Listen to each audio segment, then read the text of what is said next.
दिनै दुलाराय बर' फरायसा आफाद एबा एबसुनि गायसन सान एबा फाउन्डेसन डे 22थि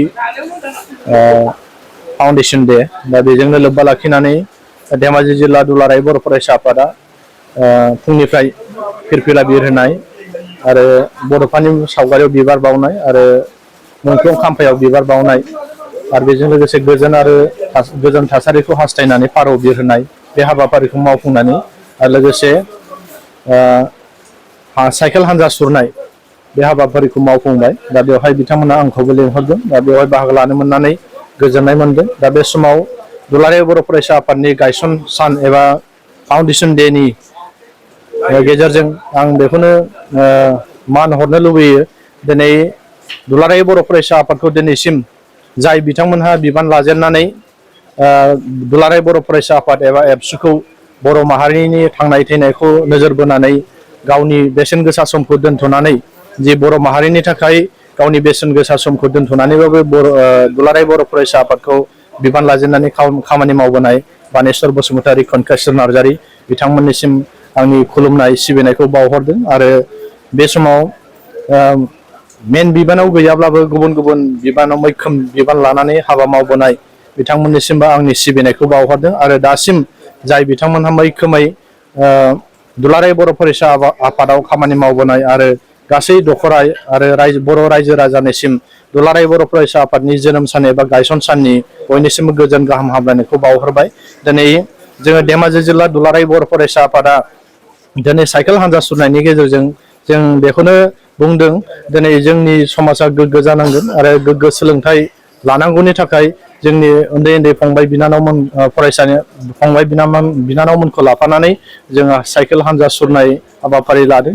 दा बे साइकेल हान्जा सुरनायनि गेजेरजों जोङो बेखौनो स्ल'गान होदों दिनै जोंनो गोग्गो सोलोंथाइ नांगौ आरो गोग्गो सोलोंथाइ लानायाव बयबो बाहागो लानांगौ। बुहुमनि बर'फोर खौसे जा। दा बेफोरखौ जोङो दिनै साइकेल हान्जा सुरनायनि गेजेरजों जोङो रायजो राजानिसिम सांग्रांथि लाबोदों।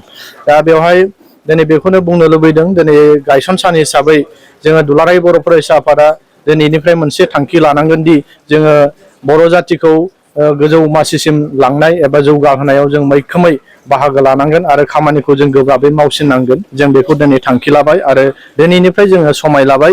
जोङो बर' जाथिखौ गावनि बेसेन गोसा खामानिखौ दोनथ'नानैबाबो जाथिखौ जौगाहोनाय आरो जाथि जौगानायनि खामानिखौ मावलांगोन होननानै जोङो बियो थांखि लाबाय।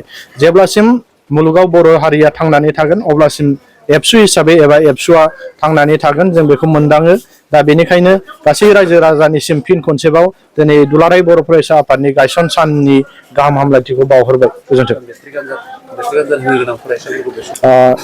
नंगौ मेट्रिक आनजादा जोंना गाबोननिफ्राय जानो थांगासिनो दं। दा बेवहाय दिनै जोंनि फंबाय बिनानावमोनखौ जाय बिथांमोनहा मेट्रिक आनजाद फरिखा होगोन दा बिथांमोननिसिम आङो गाहाम हामलायथि बावहरदों। जाहाथे आफा अबंगसायनिसिमबो आर'ज गाबदों दि जोंनि बर' फरायसा फंबाय बिनानावमोनखौ जाहाथे मोजाङै आनजादखौ लिरनो हायो आरो मोजाङै नैबे बाराव जोङो जिथि थाखो एबा टप 10 टप 20 बेयाव जोङो जायगा लानो हानांगोन आरो जायगा लानो हानानै जोङो फरायसालिनि मुंजों लोगोसे बिमा बिफानि मुं लाखिनो हायो आफा अबंगसायनिसिम आर'ज गाबदों। आरो बेखौनो खावलायगोन दिनै जाहाथे जोंनि फंबाय बिनानावमोनहा फरायसा बिथांमोनहा जोङो आनजादखौ आब्रुथि लिरनांगोन। दिनै आब्रुथि लिराब्ला दिनै गुबुन गुबुन थासारि जों नुबाय थादों। बिदिनो सोरबा कपि खालामनानै हमजानाय बायदि बायदि मबाइलाव कपि खालामनाय बे थासारिफ्रा दिनै सोलिबाय थादों। दा बैफोरनिफ्राय जों गोजान जानानै गावखौनो गुन गोनां सोलोंथाइ लानायाव जोङो मुखुब जानांगोन आरो गुन गोनां सोलोंथाइ लायोब्लासो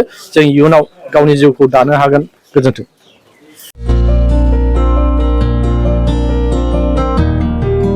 उदालगुरि नोगोरनि संकरदेव मिशन हाई स्कुलनि साखाथियाव थानाय रेगे-रेगां दख'ना गलायाव लफाय, FNF, महर ब्रेन्ड, बिबार ब्रेन्ड, आर'नाइ ब्रेन्ड, जुरि पाट, माथानि बायदि बायदि रोखोमनि दख'ना, आर'नाइ ब्लाउस, फालि आरो बर'नि साबसिन हामसिन आगरनि जिफोरखौ हलसेल आरो रिटेल मोन्नैबो बेसेनाव बायनो हागोन।